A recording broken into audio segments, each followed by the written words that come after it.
kapatıcı niyə məndə mükəmməl qalır, amma səndə işə yaramır? Gəl birlikdə yoxlayaq. Sadəcə bəzi insanlar elə başa düşür ki, hər hansı bir məhsul uyğun qiymətlidirsə, deməli yaxşı deyil.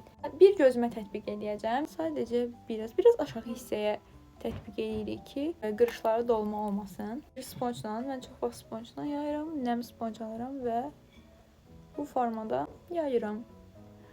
Göz üstümə də edirəm. Xoşum gəlir o görüntüdə.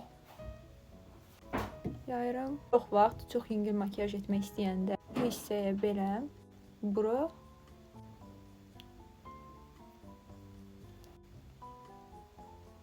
biraz pudranı alıram.